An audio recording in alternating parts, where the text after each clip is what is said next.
આજે હું તમારા માટે લઈને આવી છું એકદમ સરળ અને હેલ્ધી રેસીપી. ખાસ કરીને બાળકો માટે પરફેક્ટ નાસ્તો છે.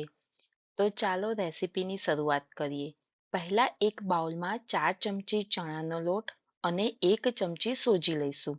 હવે તેમાં બધા મસાલા કરી લઈશું. હળદર, લાલ મરચું પાવડર, ધાણા જીરું પાવડર, આખું જીરું, સાથે અજમો પણ ઉમેરીએ, જે પાચન માટે ખૂબ જ સારું હોય છે.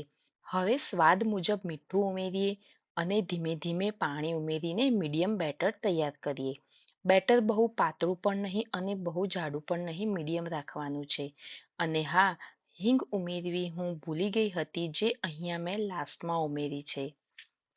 હવે આ બેટરને 20 મિનિટ માટે રેસ્ટ આપીએ. આ દરમિયાન સોજી સારી રીતે ફૂલી જશે અને બેટર પણ સરસ બની જશે. 20 મિનિટ પછી તેમાં કોથમીર ઉમેરીને સારી રીતે મિક્સ કરી લઈશું. હવે ચીલા બનાવવા માટે બેટર તૈયાર છે. તો ગેસ પર તવી મૂકીને ગરમ કરી લઈશું. હવે બેટરને તવા ઉપર પાથરી લઈશું. મધ્યમ આંચ પર તેને શેકી લેવાનું છે. થોડું ઘી ઉમેરીને બંને બાજુ ક્રિસ્પી અને ગોલ્ડન બ્રાઉન થાય ત્યાં સુધી તેને શેકી લેવાનું છે. તો અહીંયા તમે જોઈ શકો છો કે ચીલા ઉપર ઘી લગાવીને બંને બાજુ ક્રિસ્પ થાય ત્યાં સુધી સારી રીતે શેકી લીધા છે.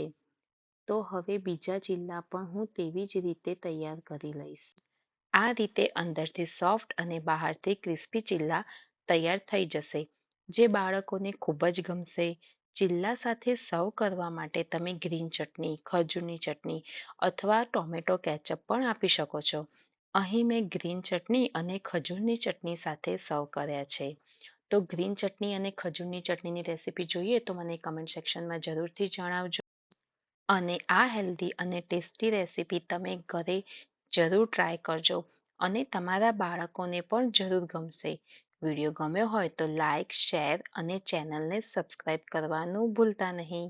જય શ્રી કૃષ્ણ.